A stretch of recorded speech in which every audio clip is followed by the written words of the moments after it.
December 20, 1944. In Luxembourg City, tension crackled over the telephone as General Omar Bradley gripped the receiver with a force that whitened his knuckles. On the other end, Supreme Allied Commander Dwight D. Eisenhower delivered a directive with calm precision that carried enormous implications. Two major American armies, the 1st and 9th, would temporarily operate under the authority of British. Bradley, normally composed, felt a surge of incredulity.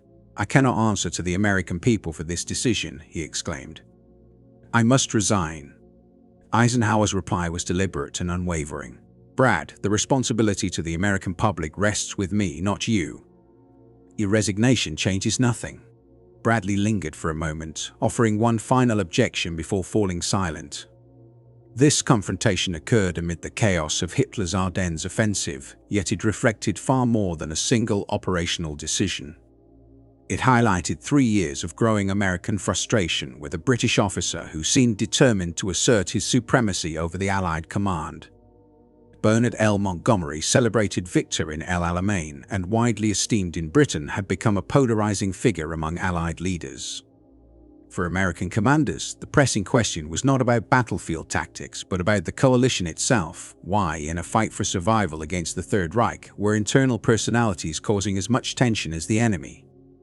The answer was cumulative, not isolated. It stemmed from repeated clashes, strategic disagreements, and personal slights that traced back to campaigns in North Africa and continued through the muddy battlefields of Northwest Europe. Montgomery embodied both military brilliance and profound friction. His meticulous planning, tactical insight, and care for soldiers' lives earned him admiration from his men and recognition from political leaders such as Winston Churchill. For the British public, he was a hero. Yet to American officers, his conduct frequently conveyed condescension and a dismissive attitude toward their capabilities. By late 1944, the Allies' numerical and industrial balance had shifted decisively. American forces in Europe outnumbered British troops significantly, and US war production dwarfed Britain's resource-stretched economy. Despite these realities, Montgomery's approach often ignored American strength, reflecting a rigid belief in British preeminence. To many Americans, he personified traits they had historically resisted: aristocratic certainty, patronizing leadership, and a sense of inherent national superiority. Montgomery was far from a simple caricature. His victories were genuine, his strategic mind formidable, and his concern for minimizing casualties earned genuine loyalty among his soldiers. However, his interactions with American commanders repeatedly generated friction. The tension was rarely about high-level strategy alone. It was rooted in interpersonal dynamics, respect, and the perception or lack of it. From initial encounters in North Africa to the closing stages of the European campaign, Bradley and other American leaders gradually recognized a consistent pattern. Montgomery's treatment of them revealed assumptions about their competence, courage, and value that undermined the Allied partnership. These personal frictions over time became as consequential as the battles themselves, shaping the American view of one of their coalition's most celebrated British commanders. March 6, 1943. March 6, 1943. This period marked the early stages of these interactions, as American and British forces were learning to cooperate under immense pressure, with personalities and national pride increasingly influencing command dynamics alongside battlefield considerations. At Kasserine Pass in Tunisia, the dry desert air carried the pungent scent of scorched vehicles and the lingering traces of recent defeat. Lieutenant General George S. Patton stepped onto Tunisian soil, arriving to take command of the heavily battered Second Corps. Just 3 weeks prior, German forces under Field Marshal Erwin Rommel had inflicted a crushing blow on American units during their first major clash with seasoned Wehrmacht troops. The encounter had left the Americans reeling, humiliated, battered, and forced to confront serious weaknesses in leadership and battlefield coordination. Patton encountered more than just shaken troops. The British command, responsible for overseeing Allied operations in Tunisia, regarded the Americans with skepticism. General Sir Harold Alexander, the newly appointed leader of the 18th Army Group, had authored an assessment of American combat performance that was sharply critical. In his view, American commanders were inexperienced, their soldiers undisciplined, and their units in need of continuous British supervision before being entrusted with significant responsibilities. While Alexander's report highlighted real shortcomings, Kasserine Pass had indeed revealed gaps in leadership, tactics, and combined arms integration. Its conclusions also reflected an institutional bias. Alexander recommended that the Second Corps assume secondary roles while British forces conducted the decisive attacks.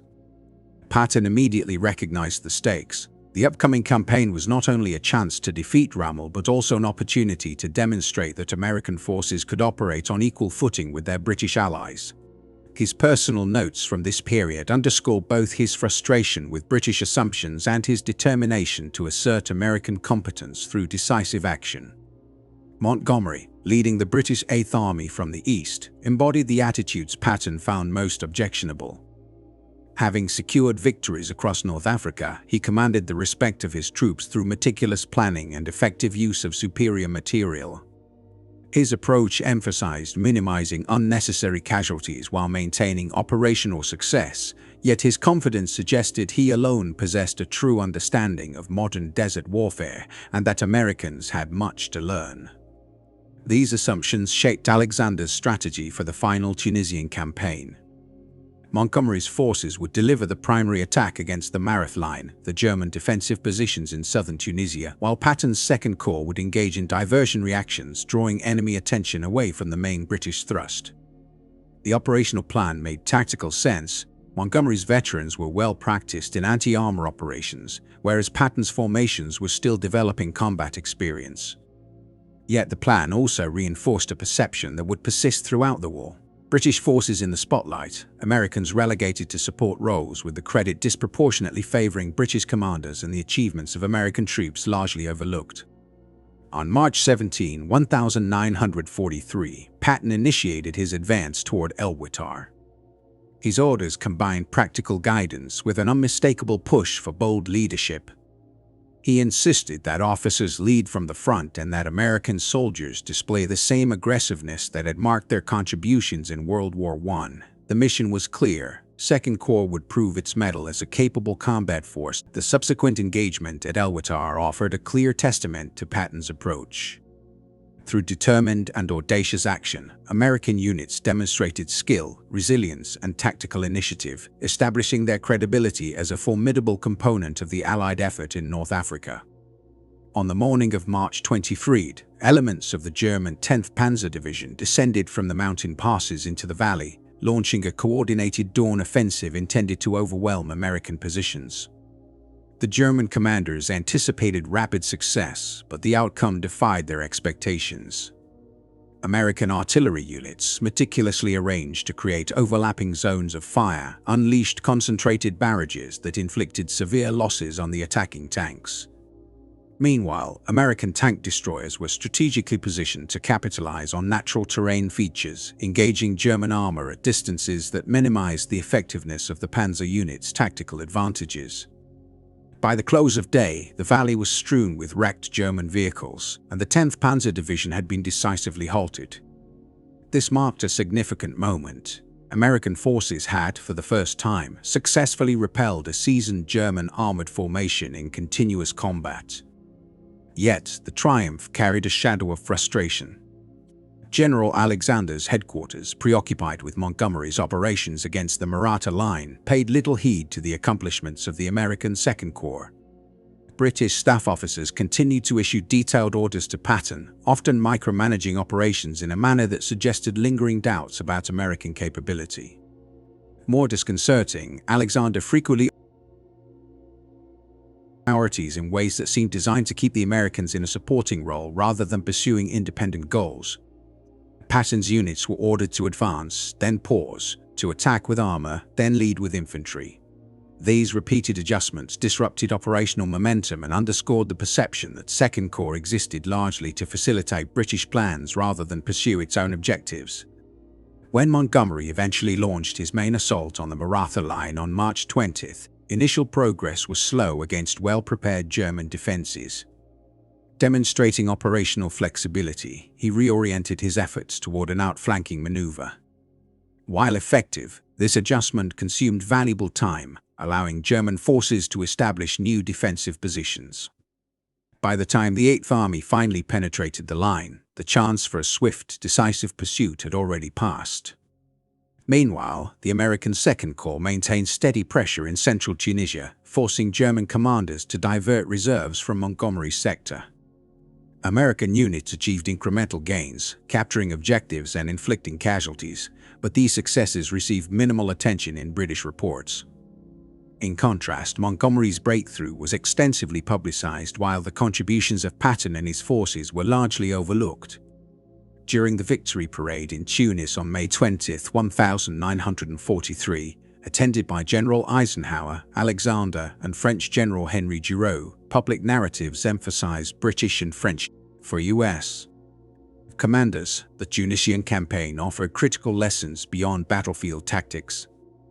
They learned that operating alongside British forces required not only fighting the enemy but also advocating for recognition. They observed that Montgomery, despite his considerable military skill, often regarded American units as subordinate partners rather than equals. Over time, it became apparent that this mindset extended beyond one individual, reflecting a broader reluctance within British command to acknowledge the shifting balance of power toward Washington. These insights would prove crucial as the Allies prepared for their next major objective, Sicily. On July 10, 1943, the Allies launched Operation Husky, the amphibious invasion of Sicily, and, at the time, the largest such operation in history.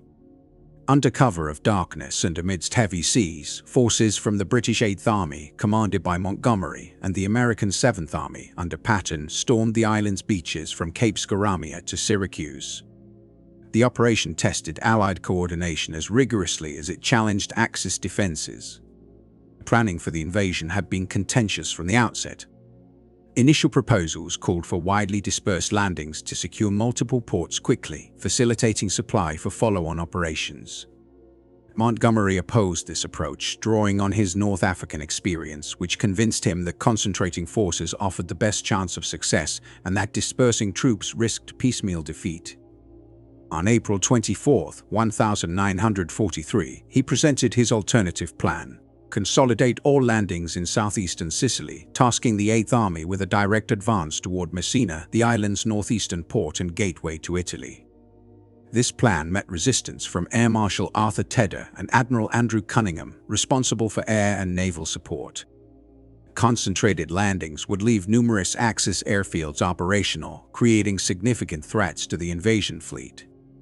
Moreover, concentrating ships in a limited area increased their vulnerability to air attack. Both Tedder and Cunningham's objections carried considerable weight, grounded in their extensive operational experience and prior successes. The ensuing debate highlighted the challenges of reconciling competing operational priorities, even among allies with a shared objective. Montgomery's reaction revealed the sheer force of his character. Backed by Churchill, he made it clear he would resign rather than carry out a strategy he judged deeply flawed. Confronted with a potential crisis that could derail the entire Sicilian operation, Eisenhower convened a meeting on May 2 to address the disagreement. The discussion laid bare tensions within the Allied command that would persist throughout the campaign. During the conference, Montgomery argued his position with a self-assurance that bordered on arrogance. Opposing him, Ted and Cunningham emphasized the strategic importance of maintaining control over airfields and ensuring naval security. Eisenhower, attempting to reconcile operational requirements with coalition diplomacy, ultimately sided with Montgomery. The resulting plan concentrated the amphibious landings in southeastern Sicily. The British Eighth Army would push toward Messina, while the American Seventh Army would secure the left flank of the Eighth. From North Africa, Patton reviewed the finalized plan as he readied his forces for the invasion. The implications were clear. The Seventh Army was assigned a supporting role, while Montgomery would lead the principal offensive. British troops were to capture Messina, with Americans primarily tasked with protecting their flank. This allocation frustrated Patton, and not merely because of his well-known personal pride. By mid-1943, American forces in the Mediterranean had expanded significantly. The 7th Army included 3 infantry divisions, an armored division, and considerable support units, roughly matching the size of Montgomery's 8th Army. American industrial capacity was providing vast amounts of equipment, and U.S. air power dominated the region. Yet the command structure treated American forces largely as auxiliaries under British oversight. Patton's diary entry from July 12 conveyed his dissatisfaction with unvarnished honesty.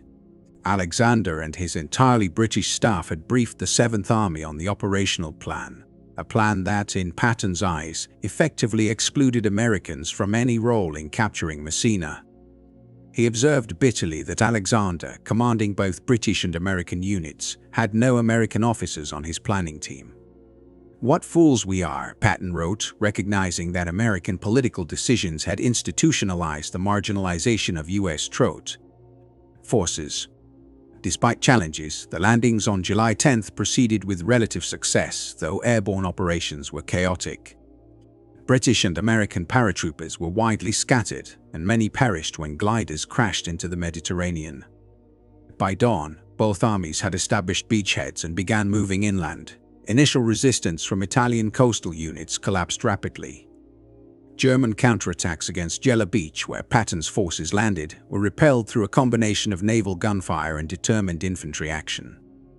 Montgomery, confident that Axis forces would crumble under methodical British pressure, signaled to Alexander that the route to Messina was open. The 8th Army would advance up the eastern coast, while Patton's 7th Army was to hold defensively, securing Montgomery's flank. This message revealed Montgomery's assumptions clearly. British forces would achieve the decisive breakthroughs, while American units would perform protective functions. However, reality proved far more complex. German forces established robust defensive positions, taking advantage of Sicily's rugged terrain. The 8th Army's progress slowed south of Catania, where German paratroopers effectively funneled British attacks into lethal kill zones. Montgomery's cautious, methodical approach, highly effective in the open deserts of North Africa, struggled against defenders concentrated in narrow fortified positions. On July 12, as the 8th Army's advance stalled, Montgomery sent a critical signal to Alexander that would shape Anglo-American cooperation for the rest of the war. He proposed extending the operational zone of the 8th Army westward, thereby seizing a vital road initially assigned to the 7th Army. This would allow the British to outflank German positions and halt their own advance. Montgomery's suggestion implied that American forces should adopt a defensive stance while the 8th Army executed the maneuver that would bisect Sicily. The audacity of this communication was striking. Montgomery presented his plan as a fait accompli rather than seeking approval. The intention was clear: American forces would be confined to static defense while British units secured strategic glory. Alexander, whose confidence in Montgomery often outweighed his trust in American commanders, approved the proposal. On July 13, he formally reassigned the contested road to the 8th Army and instructed Patton to maintain a defensive posture. For American commanders, the decision sent a stark message: strategic initiative and recognition would be dominated by British leadership, while U.S. forces would remain in subordinate roles. During the Allied campaign in the Mediterranean, British strategic priorities often dictated the overall operational approach, even when American forces possessed significant strength and capabilities. General George S. Patton's initial reaction to these decisions reflected the political limitations that repeatedly constrained U.S. commanders during the war. Although he vented his frustrations privately, labeling Montgomery as an overbearing prima donna and Alexander as a sycophantic and inept superior, Patton formally complied with the directives without open objection. He recognized that Eisenhower, as the supreme Allied commander in the Mediterranean, could not tolerate rebellion from his subordinate generals. Effective coalition warfare demanded compromise and measured patience, even when such compromises forced officers to swallow their justified anger. Nevertheless, Patton was determined not to let the U.S. 7th Army remain idle while Montgomery pursued his objectives. If Alexander refused to assign a primary mission to the Americans, Patton resolved to devise one himself. On July 17th, Patton traveled to Alexander's headquarters with a detailed map and a proposed operational plan. Instead of assuming a purely defensive posture, he suggested that the 7th Army advance northwest toward Palermo, Sicily's principal city and main harbor. This maneuver aimed to split the island, encircle Italian units in the west, and capture key port facilities, which would significantly ease American logistical challenges. Alexander, either impressed by Patton's initiative or relieved that the Americans were directing their offensive away from Montgomery's planned operations, granted approval.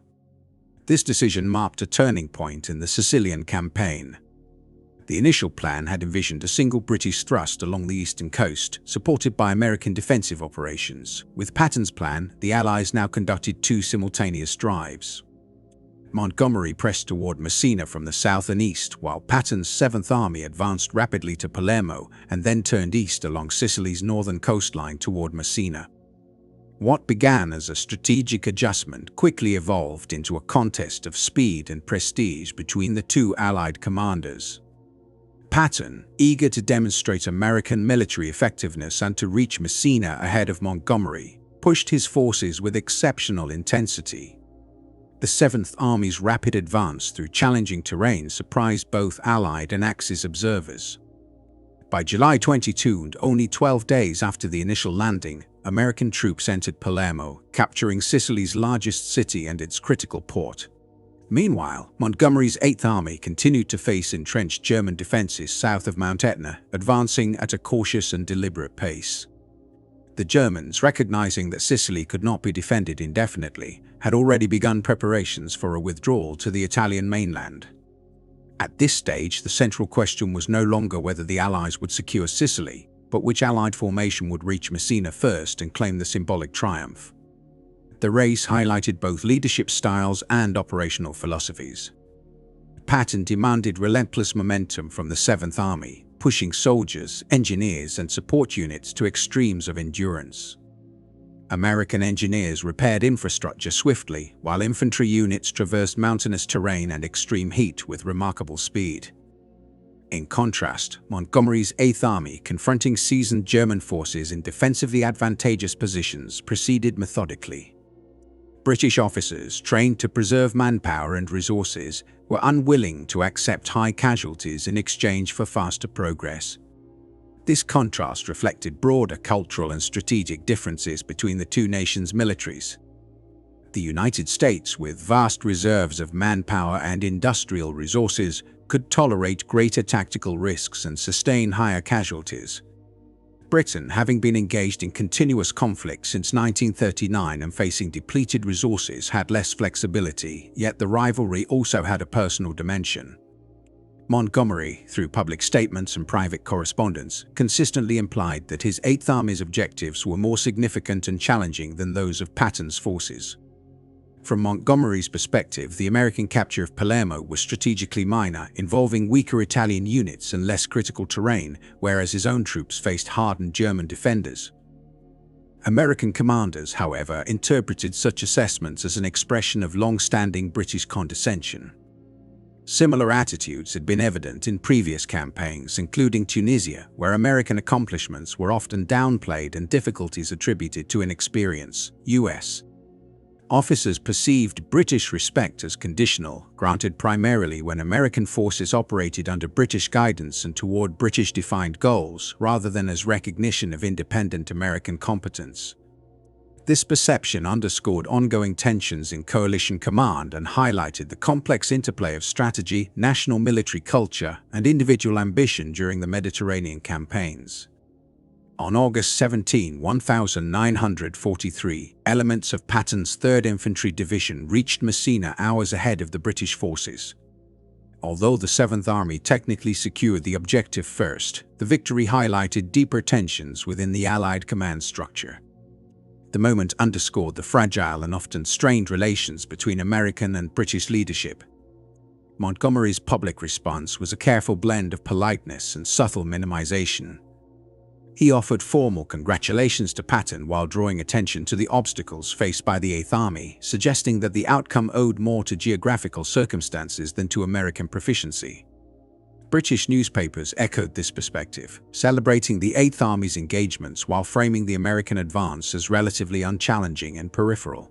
Achievements by U.S. Forces were acknowledged, but always in a way that emphasized their complementary role rather than equality with British operations. For American commanders following these reports, the message was unmistakable. British narratives would consistently place British successes at the center, regardless of the factual record. The campaign in Sicily left a lasting sense of resentment. While American could operate at the same tempo and effectiveness as their British counterparts, recognition from the British was grudging and often contingent upon circumstances. Montgomery, in particular, seemed either unwilling or unable to concede that U.S. commanders could match his own strategic skill, or that American contributions merited acknowledgement commensurate with their scale. Two incidents during the Sicilian campaign further strained relations. On August 3 and August 10, Patton physically struck soldiers recovering in hospitals, accusing them of cowardice actions that sparked public outrage and became enduring controversies in his career. Montgomery's reaction was markedly detached, reinforcing British assumptions that American officers were prone to lapses in discipline and emotional volatility. In Montgomery's eyes, such behavior would have been unthinkable from a British commander. Another episode, less dramatic but illustrative of mutual frustration, involved a young British lieutenant sent by Montgomery to Patton's headquarters as a liaison officer. Arriving with nothing more than a worn suitcase tied with string, his appearance angered Patton, who had previously dispatched a complete liaison team to Montgomery, including senior officers and a full communications section. Patton returned the junior officer with a note explaining that his headquarters could not accommodate such inadequately prepared personnel. Though minor and almost farcical, the incident reflected the casual disregard with which Montgomery often treated American counterparts. Patton commanded forces equivalent in size and scope to Montgomery's 8th Army. By professional norms, his command warranted liaison personnel of appropriate rank and capability. Montgomery's failure to provide such representation suggested a perception of the 7th Army as subordinate regardless of official command hierarchies. As planning progressed for the Italian campaign and, later, the cross-channel invasion of France, one reality became increasingly clear. Montgomery viewed himself as the leading Allied field commander and expected unqualified deference from American officers. The growing perception among U.S. commanders that Montgomery represented a barrier to true Anglo-American collaboration appeared either invisible or irrelevant to the British Field Marshal. By September 1, 1944, the Allied advance through northern France had dealt a decisive blow to German defenses, forcing enemy forces into a disorganized retreat. The liberation of Paris on August 25, 1944, amid widespread celebration, suggested that the war in Europe might soon conclude. From the beaches of Normandy to the borderlands of Belgium, Allied troops pursued retreating German formations across terrain that had months earlier seemed impregnable. With the prospect of victory looming, Montgomery, recently promoted and riding the momentum of Normandy's success, believed decisive action was required. Having commanded all Allied ground forces during the Normandy invasion and bolstered by earlier North African and Sicilian campaigns, he had consolidated his reputation as Britain's preeminent battlefield strategist. By early September 1944, the German forces in Western Europe were increasingly disorganized, presenting what Field Marshal Bernard Montgomery saw as a rare chance to deliver a decisive blow that could hasten the end of the war. Yet, September 1 also marked a development that Montgomery regarded with deep frustration. General Dwight D. Eisenhower, as Supreme Allied Commander, assumed direct command of all Allied ground operations. This reorganization reduced Montgomery from his previously broad role overseeing both American and British forces in Normandy to command solely of the 21st Army Group, which included British and Canadian units operating in Northwest Europe. Meanwhile, the American counterpart, General Omar Bradley, was entrusted with the 12th Army Group, encompassing the U.S. 1st, 3rd, and 9th Armies. The shift was unavoidable given the changing dynamics on the ground. U.S. forces now outnumbered their British and Canadian allies by a considerable margin. American logistical networks supplied the essential resources that sustained Allied operations. American air power dominated the skies above Europe, and American industrial production underpinned the material basis for victory. Politically and practically, it was natural for Americans to assume command of a coalition increasingly defined by American manpower and resources. Montgomery recognized these realities but resisted them both in principle and in practice. He believed that dividing operational authority among several headquarters weakened the decisive command necessary for a swift victory. In his assessment, Eisenhower, despite his considerable political skill, lacked the frontline experience required to direct complex ground operations effectively. Montgomery argued forcefully that the Supreme Commander's responsibilities should be largely limited to overseeing political coordination and supply management, leaving operational control in the hands of a field commander with proven combat leadership himself. While this proposal conveniently positioned Montgomery at the center of a decisive campaign, he framed it as a military imperative rather than a personal ambition. He openly questioned Eisenhower's strategy of advancing into Germany on a broad front, arguing that dispersing forces across multiple axes diluted combat power, hindered decisive breakthroughs, and risked prolonging the conflict well into 1945. Instead, Montgomery proposed concentrating Allied strength for a single, powerful push into northern Germany. The plan envisioned a rapid advance across the Rhine River, capturing the industrial Ruhr region and pressing directly toward Berlin before German forces could consolidate defenses. Montgomery anticipated leading this operation personally, with American forces assigned supporting roles to protect the flanks. Militarily, the plan carried significant risks. A narrow penetration into Germany could create a long, exposed salient vulnerable to counterattacks. It relied on capturing critical bridges intact and maintaining extended supply lines through hostile territory. Crucially, the operation assumed German resistance had collapsed sufficiently to allow a fast, relatively unopposed advance, an assumption that was far from certain. Politically, the implications were even more sensitive.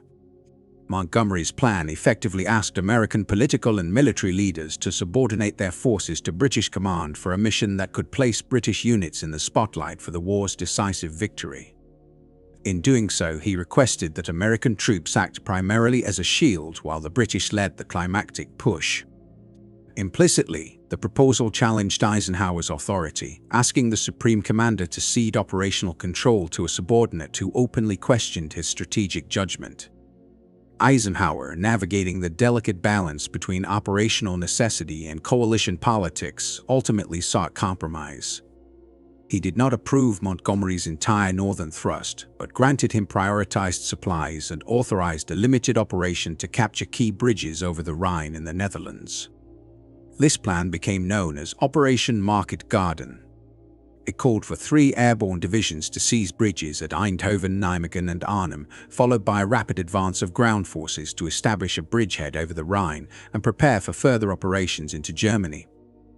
American commanders, particularly Bradley and General George S. Patton, viewed Montgomery's initiative with deep skepticism.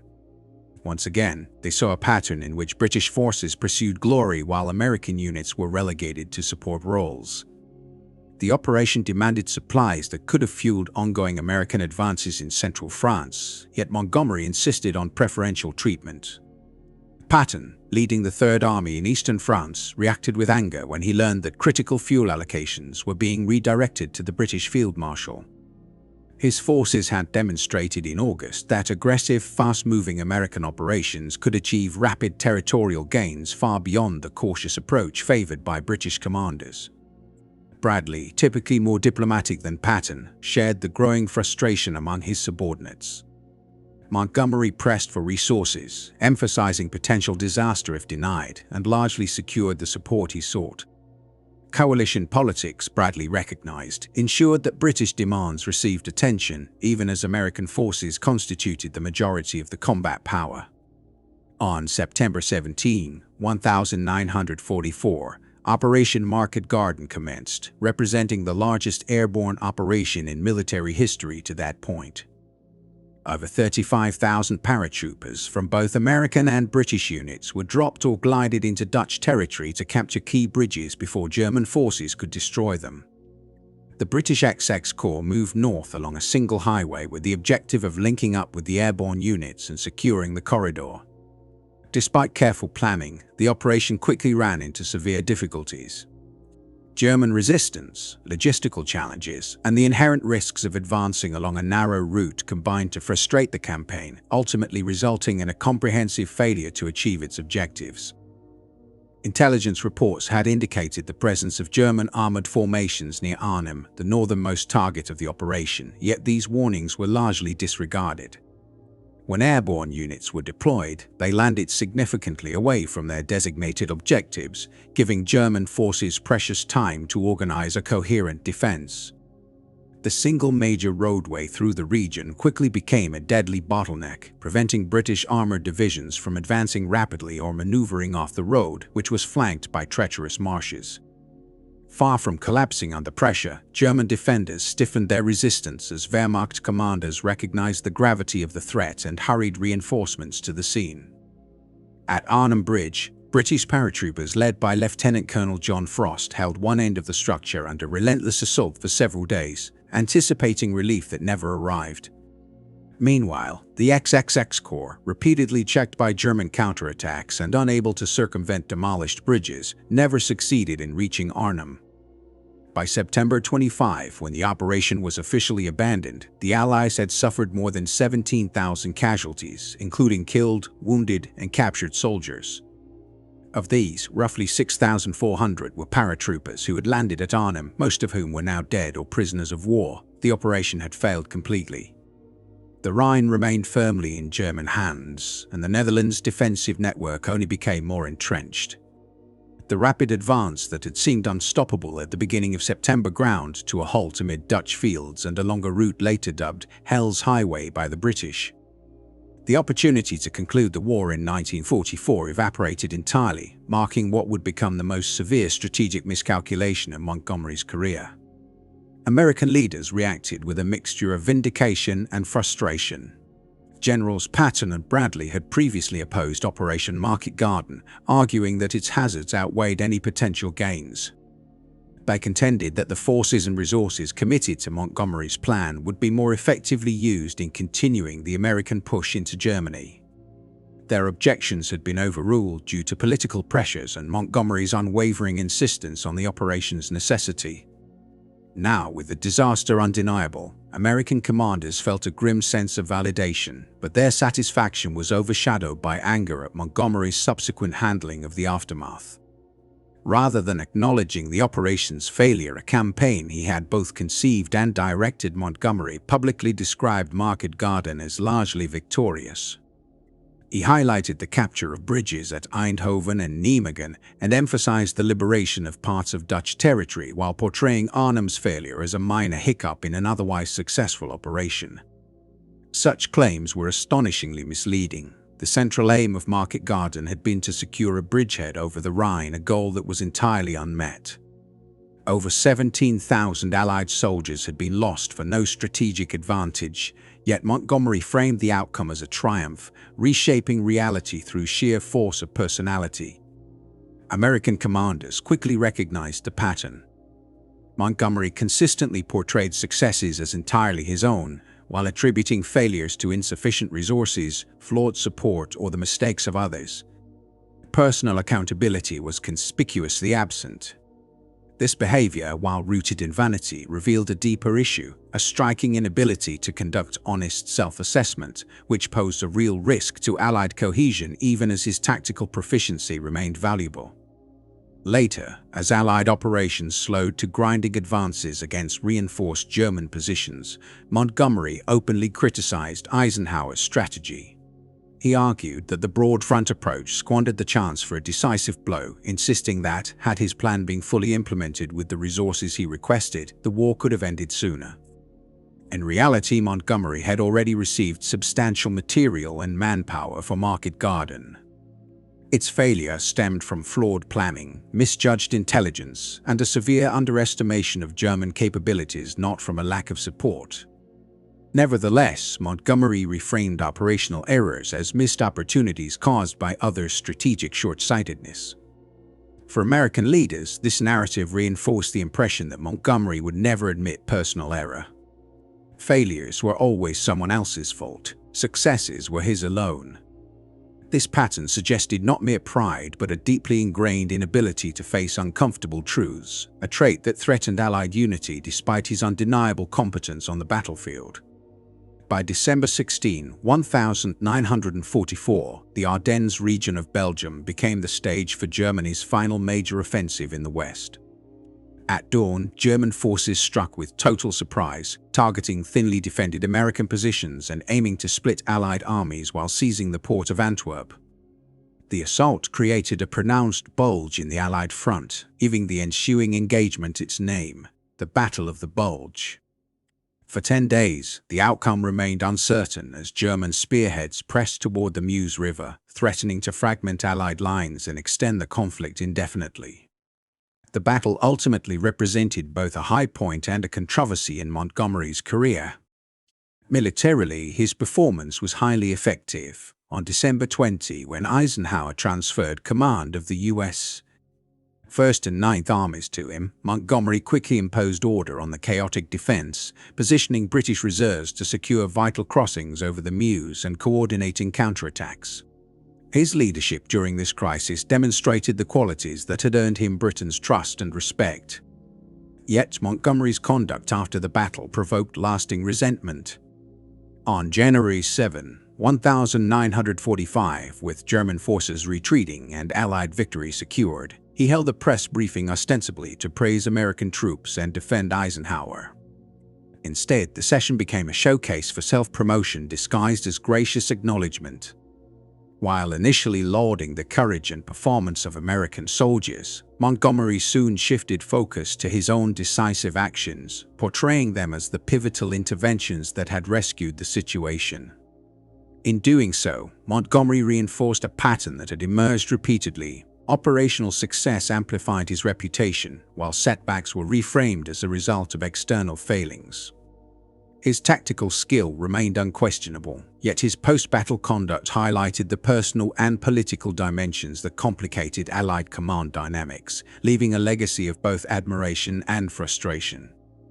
When the events began to unfold, Montgomery reportedly took immediate measures to prepare for a potential German advance. He later recounted that he had acted decisively to ensure that, should the enemy reach the Meuse, they would find crossing the river effectively impossible. In his recollections, he described how he had organized the battlefield, anticipated possible developments, and arranged forces to maintain a balanced defense. According to Montgomery, the engagement had been exceptionally challenging and intellectually stimulating, possibly one of the most intricate operations he had ever directed. Throughout his public account, Montgomery emphasized the effectiveness of British actions, highlighting his own planning and strategic foresight, while American commanders were largely absent from the narrative. His statements were framed as praise but carried an implicit insult. American soldiers' valor was acknowledged, yet it was suggested that without British oversight, the battle might have been lost. The efforts of the Americans, particularly units like the 101st Airborne at Bastogne and the forces mobilized in Patton's swift southern counteroffensive, were depicted as extensions of Montgomery's own leadership rather than independent achievements. The American response to this portrayal was immediate and intense. General Omar Bradley, reading contemporary news coverage, felt deeply betrayed. Montgomery had formerly commanded the two U.S. armies involved for barely 3 weeks, yet he claimed central credit for their success. In reality, these forces had resisted a massive German offensive with extraordinary resilience, holding firm until the attackers' momentum collapsed. Meanwhile, Patton's Third Army executed a rapid and difficult maneuver, pivoting 90 degrees in harsh winter conditions to relieve the besieged town of Bastogne. American troops had endured severe casualties to thwart Hitler's last major gamble. Yet Montgomery's account minimized these contributions, elevating his own role to the decisive factor. This was not mere vanity or exaggeration. From Montgomery's perspective, he genuinely believed that his intervention had been critical. He appeared untroubled by claiming responsibility for a battle overwhelmingly won by forces he had led for a very brief period. The fallout from the press conference approached a full-scale command crisis. Bradley confronted Eisenhower with unrestrained anger, asserting that he could not serve under Montgomery. He issued a clear ultimatum: if Montgomery were to retain permanent authority over American forces, he would resign. This threat was serious, not rhetorical. Normally the most tactful of American generals, Bradley had reached his limit. Eisenhower, acutely aware that Allied cohesion was fragile, sought to mollify him while preparing a formal communication to the combined chiefs of staff. In it, he indicated he would request Montgomery's removal unless the British commander acknowledged his misstep and refrained from further public criticism. Victory had been achieved, Eisenhower implied, but the future of the alliance remained uncertain. The situation only stabilized after substantial pressure from British authorities led Montgomery to concede that his statements had been inappropriate. On January 12, he sent a letter to Eisenhower expressing regret and admitting that his press remarks had caused offense. He also wrote separately to Bradley, commending American soldiers and thanking him for the opportunity to command them temporarily. While polite and seemingly sincere, the gestures did little to repair the underlying mistrust. American commanders now recognized that Montgomery would never treat them as equal partners. Every operation would be judged through the lens of his own reputation. Any failure would be attributed to others' shortcomings, and any success claimed as validation of his strategic genius. This approach was consistent, predictable, and ultimately intolerable. By early 1945, the strategic balance in Europe had shifted decisively in favor of the Americans, rendering Montgomery's insistence on preeminence not just irritating, but operationally unhelpful. The US fielded over 60 divisions, while British and Canadian forces combined numbered fewer than 20. American logistical networks enabled sustained Allied campaigns, and American air forces dominated the skies. Despite these realities, Montgomery continued to act as if British judgment should govern American military power. This tension mirrored broader Anglo-American dynamics. Britain, exhausted after 5 years of war and facing severe post-war economic constraints, struggled to come to terms with the end of its global supremacy. Meanwhile, the United States, emerging as the dominant world power, was learning that unparalleled military capacity brought new political obligations it had not previously anticipated. Montgomery's failure to adapt to this new international hierarchy symbolized Britain's difficulty in accepting diminished influence, while also demonstrating how individual pride could intersect with geopolitical change to produce friction at the highest levels of command. When Winston Churchill observed the fallout from Montgomery's press briefing, he immediately grasped the potential consequences for Allied unity. On January 18, he addressed the House of Commons with measured precision, carefully framing his statements to mend strained relationships between Britain and the United States.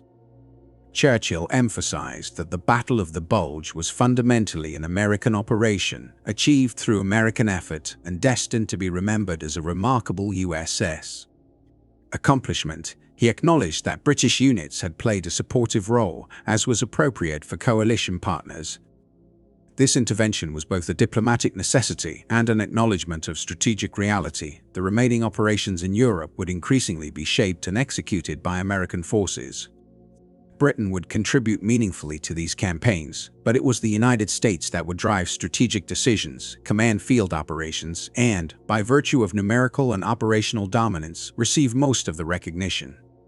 Montgomery's own position weakened due to his behavior and the growing prominence of American armies. He spent the war's final months leading the 21st Army Group in Northern Europe. While his operational management was competent and his tactical instincts remained reliable, his relationships with senior American generals were irreparably strained. General Omar Bradley avoided interaction with him. General George Patton openly loathed him, and General Dwight Eisenhower dealt with him out of necessity, yet never fully trusted his judgment or intentions again. By May 8, 1945, Germany surrendered unconditionally, bringing hostilities in Europe to a close. Victory was claimed by the Allied coalition, which had not only defeated Nazi Germany but also navigated internal tensions that had repeatedly threatened cohesion. In the immediate aftermath, political and public euphoria temporarily masked personal and inter-Allied disputes. Montgomery was celebrated at home by a grateful British public, while American commanders returned to the United States to widespread recognition and acclaim. However, the underlying frictions quickly resurfaced in post-war accounts. Montgomery's memoirs, released in 1958, reignited debates by subtly criticizing Eisenhower and implying that his own strategic insight had surpassed that of his American counterparts. President Eisenhower, at that time in office, severed personal contact, refusing to correspond with Montgomery, who appeared intent on revisiting past conflicts.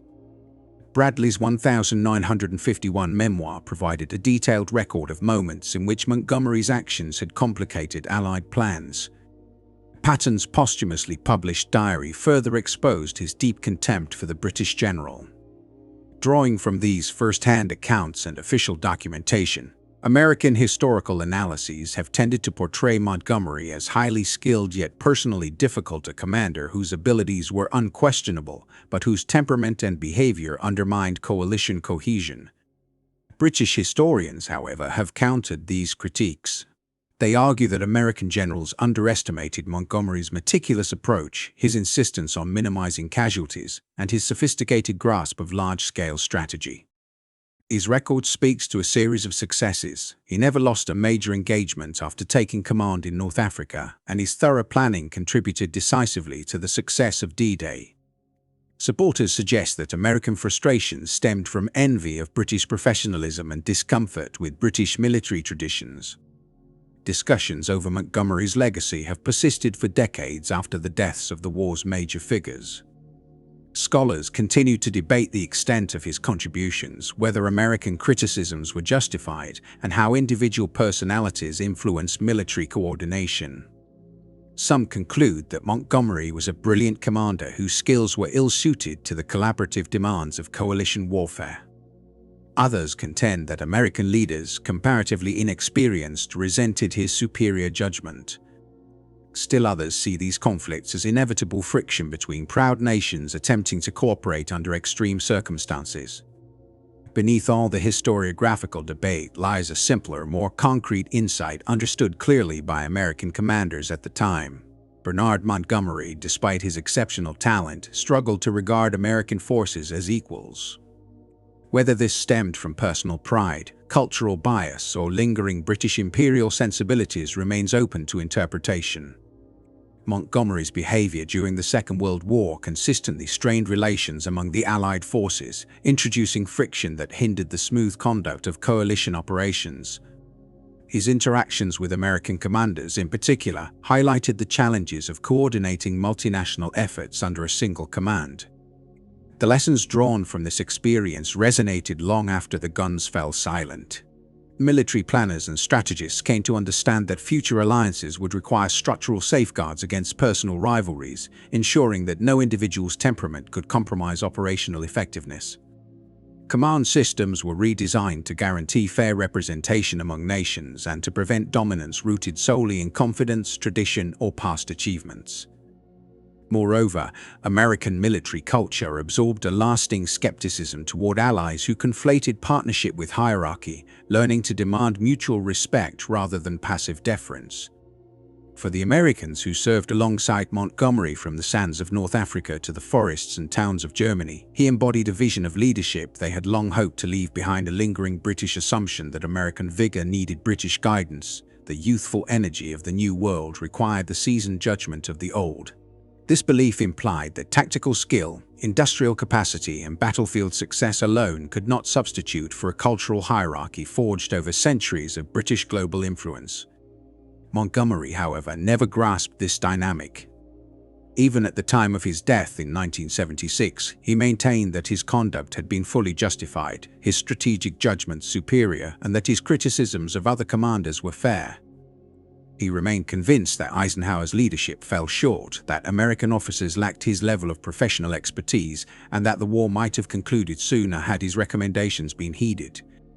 By contrast, American officers who observed Montgomery firsthand reached markedly different conclusions. While they acknowledged his exceptional tactical acumen and meticulous planning, they frequently questioned his broader strategic insight. They recognized his attentiveness to minimizing casualties, yet they also noted that his excessive caution occasionally allowed adversaries to escape decisive defeat. Nearly all concurred that Montgomery's personality introduced unnecessary complications into coalition operations, complicating what might otherwise have been more effective joint action. Eisenhower, reflecting years later, offered the most pointed evaluation. Montgomery's military skill was undeniable, yet he demonstrated a profound inability to navigate the political and interpersonal demands inherent in multinational command. In Eisenhower's assessments, Montgomery's strengths were counterbalanced indeed, sometimes overshadowed by traits that undermined Allied cohesion and overall mission success. It was not a critique of his competence, but a recognition that personal shortcomings could diminish the impact of even exceptional ability in coalition warfare. Success in such contexts relies as much on collaboration, diplomacy, and mutual regard as it does on strategy and tactics, and on this front, Montgomery proved dangerously deficient. The Americans' experience reinforced a harsh lesson: shared enemies alone do not suffice to sustain alliances. Effective military cooperation demands respect for each partner's contributions, a willingness to temper personal pride, and acknowledgement that operational decisions must reflect collective rather than national interests. Montgomery failed to meet these essential requirements. For his American counterparts, the problem was never simply his British nationality or his cautious nature. It was that he treated them as subordinate auxiliaries rather than as equal participants in a war largely being won through their efforts. Soldiers' lives were valued, yet their judgment was routinely discounted. Their contributions mattered only insofar as they augmented British prestige. This perception left a long-lasting impression. It persisted beyond Montgomery himself, beyond the generation of troops who had served under him, and even beyond the Cold War era, which depended in part on the collaborative spirit forged during World War II. The enduring lesson was clear: technical brilliance and battlefield proficiency cannot compensate for the absence of human respect and interpersonal understanding. Victory depends not just on superior firepower or tactical genius, but also on the ability to integrate Allies' strengths into a cohesive, mutually respected effort. In the eyes of Americans who encountered him, Montgomery was a study in contrasts, a brilliant tactician, a methodical planner, and a celebrated British hero, yet simultaneously a cautionary example of how military. His talents were unquestioned, but his inability to recognize the value of his allies' expertise sowed resentment that no shared triumph could erase. The central question was never whether Montgomery possessed skill he did, but whether he could acknowledge and harness the talents of those serving beside him. His failure to do so became the root of an enduring bitterness that even victory could not assuage.